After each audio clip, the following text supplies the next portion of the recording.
আলো হাতে চলিয়াছে আধারের যাত্রী, গ্রহ তারা রবি। তুমি কি তাদের মতো সত্য নও? হায় ছবি, তুমি শুধু ছবি, তুমি কি কেবলই ছবি?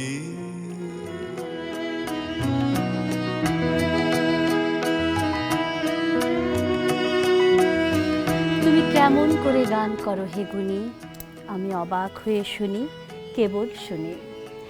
কবিগুরু রবীন্দ্রনাথ আমাদের প্রতিদিনের জীবনযাত্রায় যেন তার সাহিত্য আমাদেরকে অন্যরকম এক স্বপ্ন দেখায়। শুধুই কি সাহিত্যে, গল্পে, চিত্রকল্পে কোথায় না তাকে খুঁজে পাই আমরা। আজ তার জন্মদিন, জন্মদিন ঘিরেও রয়েছে তার সৃষ্টির অসাধারণ সবগুলো দিক।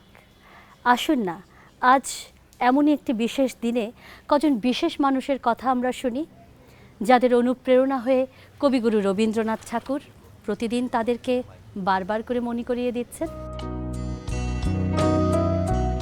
সার্থক জন্ম আমার জন্মেছি এই দেশে, সার্থক জন্ম মাগো তোমায় ভালোবেসে।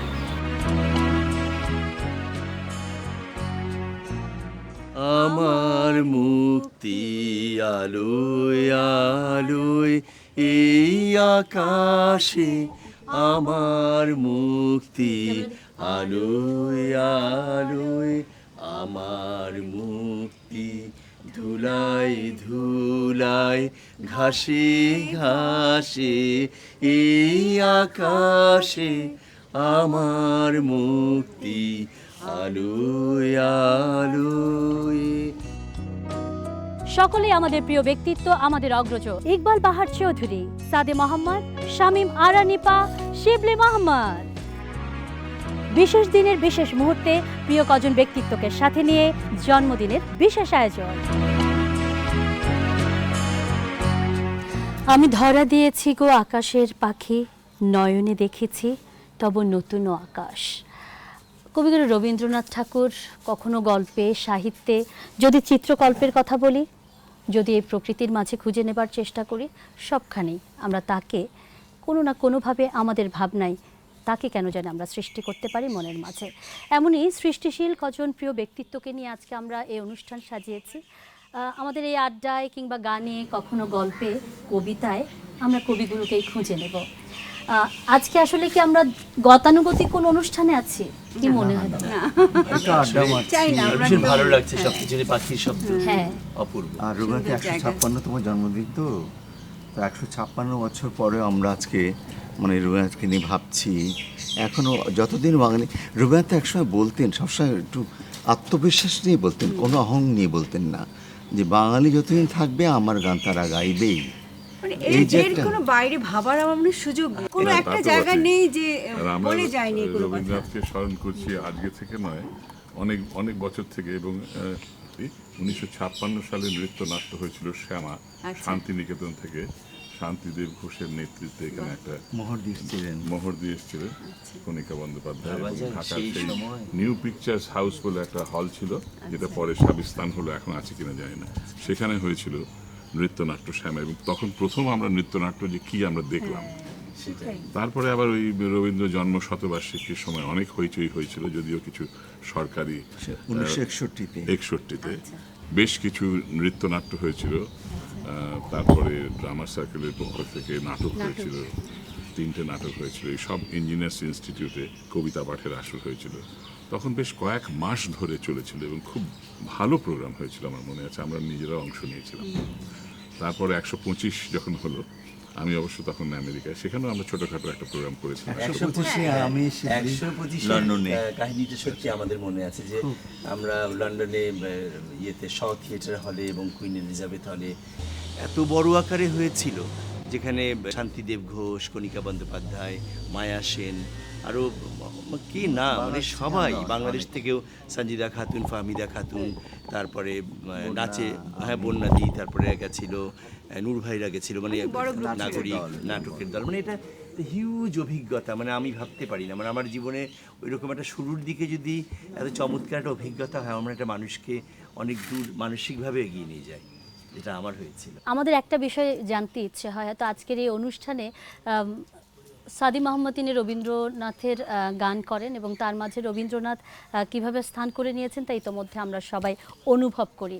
ইকবাল বাহার চৌধুরী স্যারের কাছ থেকে আমরা অসংখ্য কবিতা শুনেছি। এখন প্রসঙ্গক্রমে চলে আসেন যে দুজন বাংলাদেশের কিংবদন্তি যারা নৃত্যের তালে তালে বাংলাদেশকে, আমাদের এই সুন্দর প্রকৃতিকে এবং আমাদের এই সুন্দর দেশটিকে বুঝিয়েছেন। রবীন্দ্রনাথ আসলে তাদের মাঝে কিভাবে বাস করেছেন। আমার ইচ্ছে হচ্ছে দুজনের কাছেই জানতে রবীন্দ্রনাথ আসলে আপনাদের নাচের মাঝে কিভাবে প্রভাব ফেলেছেন।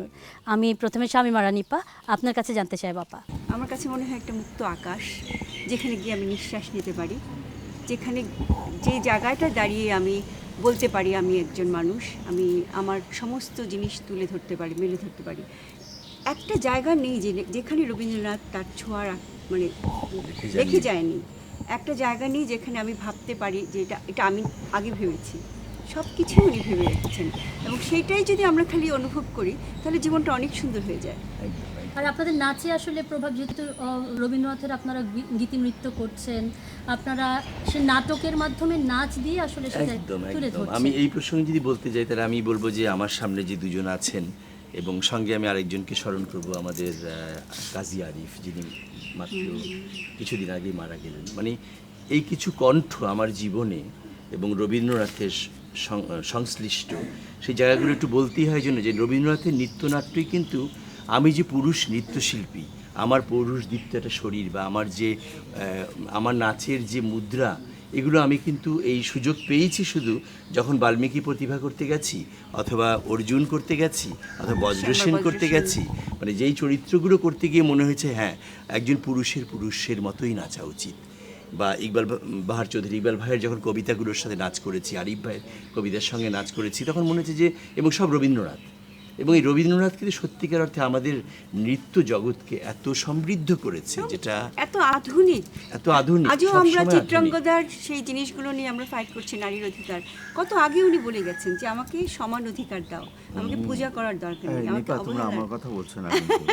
কেন বলো তো? শোনো, হ্যাঁ, বলছি সাদি ভাই, তো, তোমার গান এটা আগেই ছাড়া তো আমরা বললাম যে এই দুজন মানে মানুষ একদম অন্ধকার। কাজী আরিফ তোমার কথা বললো, না, কিন্তু আমার গানের এত সঙ্গে নাচ ওদের করেছি তাই তো তোমার বলছি, গানে। আমি তো বললাম অনেক দেরিতে বলেছি। না, না, আপনার যাই গান হোক। আসলে এটা ভাবতেই পারি না আমরা, তোমার কণ্ঠ ছাড়া আমাদের।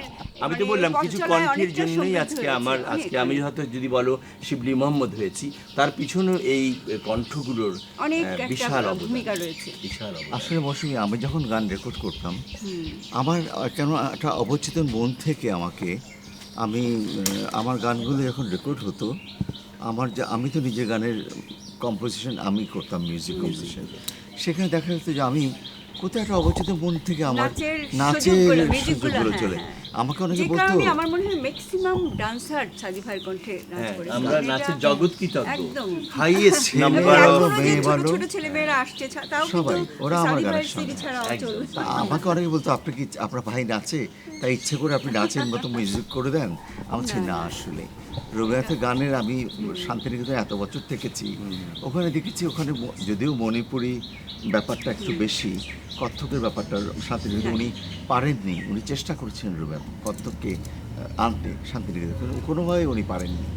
তো মণিপুরে উনি যেহেতু অনেকবার গিয়েছিলেন, ওখান থেকে ধরে নিয়ে এসেছিলেন দুজন শিক্ষককে। কিন্তু আজকে যেহেতু আড্ডায় আমরা আছি, স্যার আজকে তো একটু গান হবে, কবিতা হবে, এই গান কবিতা নাচ হবে, প্রসঙ্গে এটা আজকে বলছি না। শোনো, গান এবং কবিতা প্রসঙ্গে একটা কথা বলি। সাদির সঙ্গে আমি গান আর কবিতা মিশিয়ে বেশ কিছু প্রোগ্রাম করেছি। এখন আসলে কবিতার গান নিয়ে এত কথা হচ্ছে, বইও আমি নিয়ে এসেছি, যদিও আচ্ছা আমরা জানি আপনাদের মুখস্থ আছে। তুমি কি কেবলই ছবি, যে একটি গান রয়েছে, হ্যাঁ আমাদের শুনলে মনে হয় একটি প্রেমের গান, এটা পেছনে তো একটু ছোট্ট ইতিহাস রয়েছে। রবীন্দ্রনাথের নতুন দাদা হচ্ছেন জ্যোতিনাথ ঠাকুর এবং তার স্ত্রী হচ্ছেন কাদম্বরী দেবী, এবং নতুন বৌঠান, বৌঠান বলতেন উনি। তো এবং এত সুন্দর সম্পর্ক ছিল যে এত ভালোবাসার সম্পর্ক, দুজনে লিখতেন, একজন লিখছেন আরেকজন লিখছেন, একজন প্রশংসা করছেন। একটা বিরাট ভূমিকা ছিল ওর, ভূমিকা মানে তাকে লেখার পিছনে মনে হয় উনি সবচেয়ে বড় অনুপ্রেরণা। রবীন্দ্রনাথ যখন একবার বিলেতে যাচ্ছেন, তো এলাহাবাদে গেছেন এক আত্মীয়ের বাড়িতে।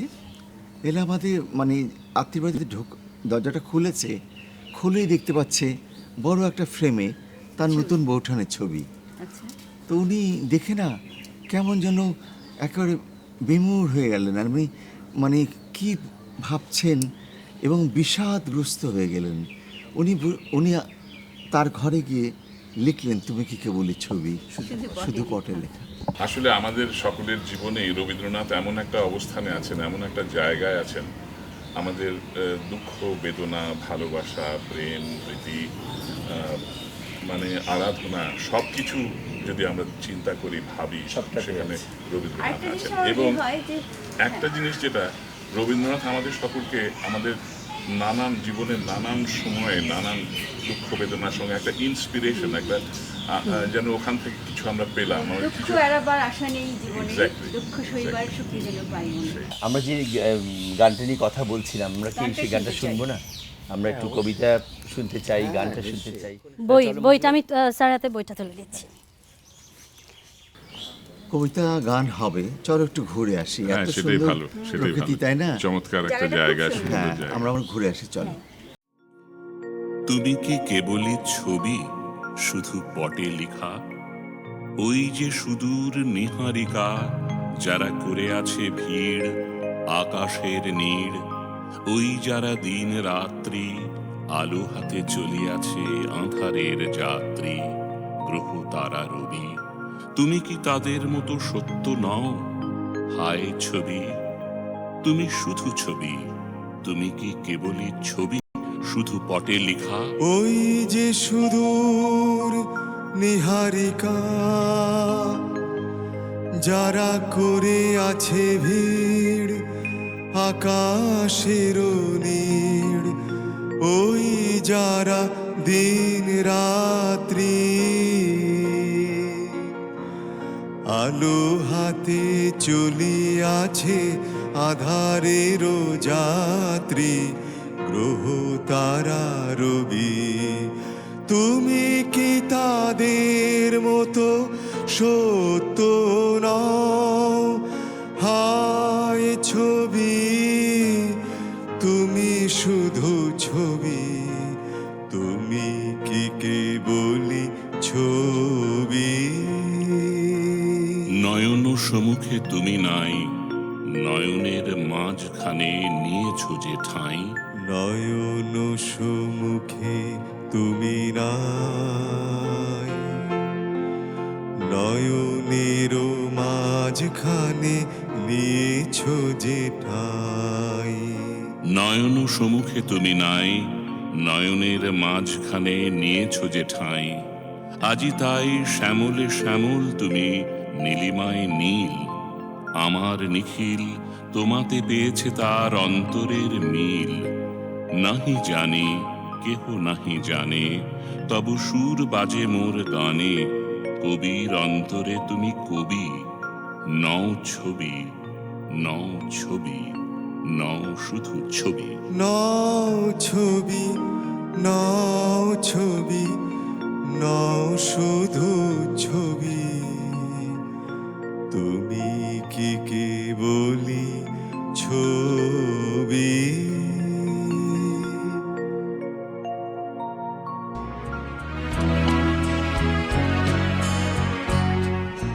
আপা, আপনাকে আমাদের বিশেষভাবে একবার অভিনন্দন। 21শে পদকে আপনি সম্মানিত। এই যে নৃত্যকলা যে বিভাগটি রয়েছে, সেখানে আমরা আমাদের সাহিত্য নির্ভর যে নাচগুলো রয়েছে বা সাহিত্য নির্ভর যে গানগুলো রয়েছে, গল্পগুলো রয়েছে, সেখানে আপনারা তুলে নিয়ে আসছেন। পৃথিবীর বিভিন্ন দেশে আপনারা সেখানে আমাদের দেশকে প্রতিনিধিত্ব করছেন। হয়তো আমাদের দেশের ভাষা তারা বুঝতে পারছে না, প্রকৃতিকে তারা উপলব্ধি করছে। আর রবীন্দ্রনাথের ক্ষেত্রে তার সাহিত্যকে আপনারা তুলে ধরছেন আপনাদের নৃত্যকলার মাধ্যমে। আমাদের যারা তরুণ রয়েছে, কখনো কি মনে হয় যে এই সাহিত্য নির্ভর নাচগুলো থেকে তারা অনেকটা পিছিয়ে রয়েছে? একটা রবীন্দ্রনাথ তো শুধু কতগুলো লেখা লিখে আমি বুঝবো না, তার পিছনের যে অনেকগুলো এই যে তাড়িত করে ভাব, প্রতিটা কথা, প্রতিটা অর্থ, প্রতিটা সুর, মানে যেই পরিবেশ পরিস্থিতি নিয়ে একটা একটা ছোটো ছোটো ফুল দিয়ে একটা মালা গাঁথা হয় রবীন্দ্রনাথের সব কিছু, সেটা আমার মনে হয় আমরা এখনও মানে বোঝার চেষ্টাটা করছি। মানে এটা আমরা একটা- কতটা বুঝেছি জানি না, কিন্তু তুমি যে কথাটা বললে যে আমরা সবসময় চিন্তা করেছি যে রবীন্দ্রনাথ শেষে বলেছেন ওনার ভাবের কথা, সেখানে মুদ্রা আর খুব তাল নিয়ে আমি পড়ে গেলাম, বা আজকালকার যেটা বলছে তরুণরা, Technique ওরা দেখানোর জন্য টেকনিক আমরা খুব- দেখাচ্ছে মনে করো, বা ফিউশন ডান্স বলে রবীন্দ্রনাথের গানের সঙ্গে এক্সপেরিমেন্ট করছে। তো এইগুলো করতে গিয়ে কী হচ্ছে জানো তো, একদম লেজে গোবরে হয়ে গেছে, মানে অর্থের থেকে অনেক দূরে, ভাবের থেকে অনেক দূরে, মানে টেকনিক্যালি ওরা এটা সেটা করে, যার সাথে হয়তো কোনো সামঞ্জস্যই নেই। আমার মনে হয় যে দাদাও আমাদের সাথে একমত হবেন যে এখন ওই ফিউশন ভীষণভাবে একটা ফিউশন শব্দ শুনতে পাই, যেটাতে আমরা নিজেরাই আধুনিকতার- কনফিউশনে পড়ে হ্যাঁ, যাই। আধুনিকতার চরম ইয়ে দেখিয়েছেন রবীন্দ্রনাথ, কত হ্যাঁ। বিদেশ থেকে কত হ্যাঁ, কিছু নিয়েছেন কি উনি। না। কিন্তু সবটাই ওনার মতো করে উনি সাজিয়েছেন, উপস্থাপনার ভঙ্গিটা উনি ওনার মতো রেখেছেন। আমরা সেটা করছি না, আমরা জাস্ট খালি বাজার থেকে নিয়ে আসছি, নিয়ে সেটা খিচুড়ি বানাচ্ছি বা ইউটিউবে দেখে বা ইন্টারনেটে দেখে ওই নাচগুলো ভালো লাগছে বসিয়ে দিলাম, বাট কতটা এটার সঙ্গে, কথার সঙ্গে, ভাবের সঙ্গে যাচ্ছে সেটা তো ভাবতে হবে আগে। কখনো কি নাচের ক্ষেত্রে এমন হয়, নাচের ক্ষেত্রে যে মুদ্রাগুলো হয়তো আপনারা আমাদেরকে উপস্থাপন করছেন, আধুনিক গানের ক্ষেত্রে হয়তো যেরকম রবীন্দ্রনাথের সাহিত্য নির্ভর কিংবা তার সৃষ্টির উপস্থাপন হয়তো ভিন্ন, সেক্ষেত্রে আসলে আমাদের তরুণরা কি শিখবে? আমার যেটা মনে হয় যে ওই যে বললাম, মনের একতারায় আগে ঝংকার তুলতে হবে। রবীন্দ্রনাথ নিজেই বলেছেন যে এক মনে তোর একতালাতে একটি জেতা সেটি বাজা। এই মনটাকে যদি আমরা জাগ্রত করি, সেই একতারার ছন্দে কিন্তু আমি অন্যকে আন্দোলিত করব। মনটা যদি ঠিক মতো আমি নার্সিং না করি, তাহলে কিন্তু আমি অনেক কিছু ভাবনার মধ্যে রবীন্দ্রনাথ একটা ঢুকে যাচ্ছে, তাই না? রবীন্দ্রনাথকে যখন আমি ভাববো, ভিতর থেকে ভাবতে হবে, মনের গভীর থেকে ভাবতে হবে। শুধু হাত পা বুঝতে ছড়িয়ে হবে, নাচ করলে বুঝতে সেটা হবে, রবীন্দ্রনাথের নাচ সেটাই। হবে না। তো বারবারই একটা কথা বলছি যে বুঝে ভেবে মানে উপলব্ধি আকাশ, করে করা। ধরো আকাশ ভরা সূর্য তারা, হ্যাঁ, আকাশ ভরা সূর্য তারা, বিশ্ব বিশ্বভরা প্রাণ। রাইট? এই যে কথাটা, এখন আকাশ তো উপরে থাকে, রাইট?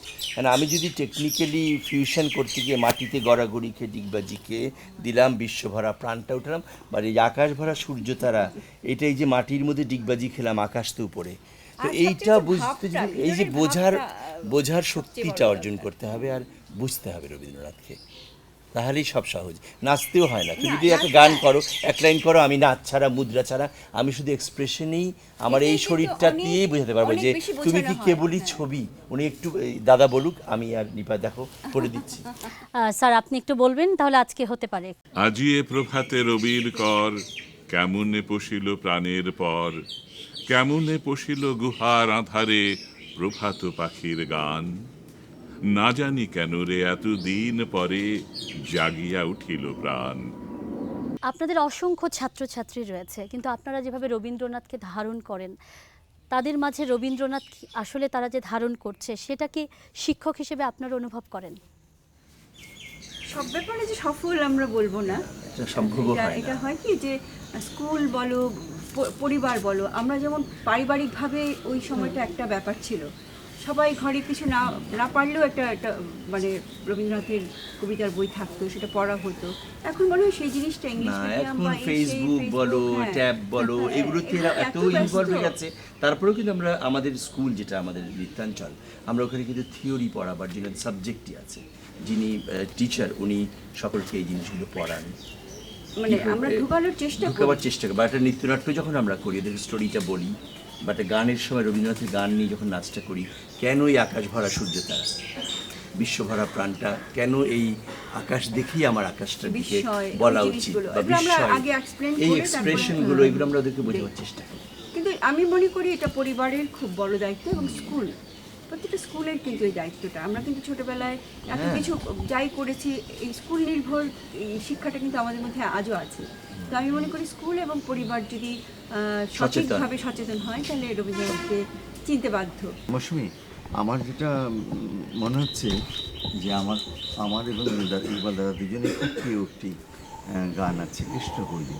আচ্ছা, আমরা দুজনেই খুব ভালোবেসি গানটি আবৃত্তি, এবং অসাধারণ। এবং আমাদেরও অনেক প্রিয় এই গান, আমরা বহুবার নাচের মধ্যে এটা করেছি। আমরা শোনাই একটু। Please, নিশ্চয়ই, please. নিশ্চয়ই। কৃষ্ণকলি আমি তারই বলি, কালু তারে বলে গাঁয়ের লোক। মেঘলা দিনে দেখেছিলে মাঠে, কালু মেয়ের কালো হরিণ চোখ। ঘোমটা মাথায় ছিল না তার মোটে, মুক্ত বেনে পিঠের পরের লোটে। কালো। তা সে যতই কালো হোক, দেখেছি তার কালো হরিণ চোখ। কৃষ্ণকলি আমি তারে বলি। ঘন মেঘে আঁধার হলো দেখে ডাকতে ছিল শ্যামল দুটি গাই। শ্যামামে ব্যস্ত ব্যাকুল পদে কুটির হতে ত্রস্ত এলো তাই। কুটির হতে ত্রস্ত এলো তাই। আকাশ পানে হানি যুগল ভুরু, শুনলে বারিক মেঘের গুরু গুরু। কালো, তা সে যতই কালো হোক, দেখেছি তার কালো হরিণ চোখ। ওবে বাতাস এলো হঠাৎ ধে, ধানের খেতে খেলিয়ে গেল ঢেউ। আলের ধারে দাঁড়িয়েছিলেম একা, মাঠের মাঝে আর ছিল না কেউ। আমার পানে দেখলে কিনা চেয়ে, আমি জানি আর জানে সেই মেয়ে। কালো, তা সে যতই কালো হোক, দেখেছি তার কালো হরিণ চোখ। এমনি করে কালো কাজল মেঘ জ্যৈষ্ঠ মাসে আসে ঈশান কোণে। এমনি করে কালো কোমল ছায়া আষাঢ় মাসে নামে তমাল বনে। এমনি করে শ্রাবণ রজনীতে হঠাৎ খুশি খনি আসে চিতে। কালো, তা সে যতই কালো হোক, দেখেছি তার কালো হরিণ চোখ। কৃষ্ণকলি আমি তারে বলি। আর যাবালে বলুক অন্য লোক, দেখেছিলেম ময়না পাড়ার মাঠে ও কালো মের কালো হরিণ চোখ। মাথার পরে দেয়নি তুলে বাস, লজ্জা পাবার পাইনি অবকাশ। কালো, তা সে যতই কালো হোক, দেখেছি তার কালো হরিণ চোখ। কৃষ্ণকলি আমি তারে বলি। যদি প্রতিদিনের জীবনযাত্রা থেকে খানিকটা সময়ের জন্য আমরা যদি একটু দূরে সরিয়ে রাখবার চেষ্টা করি রবীন্দ্রনাথকে, কোথায় যেন মনের মধ্যে একটু দাগ কাটে যে কোথায় যেন একটু কমতি রয়ে গেছে। আসলে সেটা তো সম্ভব নয়, কারণ একলা যখন চলার পথ তখনও তিনি সাহস দিয়েছেন, যখন প্রকৃতির এই সৌন্দর্য তখনও তিনি মনের ভাবনা তৈরি করেছেন। সবখানেই তো পাই আমরা তাকে। তো আজকে আমাদের প্রিয় চারজন ব্যক্তিত্ব রয়েছেন, তাদের সাথে গল্পে আড্ডা একেবারে ভরপুর হয়ে আছে। যেহেতু আজকে একটি নতুন মাত্রা যোগ হয়েছে, শুরুতেই আপনাদেরকে দিয়েছে আরেকটি চমক, শামীমারা নিপা এবং শিবলি মাহমুদের গান। তো আজকের আমাদের প্রিয় চারজনকেই বলবো, আমাদের প্রিয় আপনারা ব্যক্তিত্ব, গানে গানেই হতে পারে আমাদের আজকের অনুষ্ঠানের রীতিটা, না? হয়ে যাক একটা গান সবাই মিলে চলো। মরু বিজয়ের কীর্তন উড়াও হে শূন্যে, উড়াও উড়াও প্রবল প্রাণ ধুলিরে ধন্য করো ধন্য করো, করুণার পুণ্যে ধন্য করো করো হে প্রবল প্রাণ। মরু বিজয়ের কীর্তন উড়াও হে শূন্যে, উড়াও উড়াও প্রবল প্রাণ ধুলিরে ধন্য করো ধন্য করো, করুণার পুণ্যে ধন্য করো করো হে কোমল প্রাণ।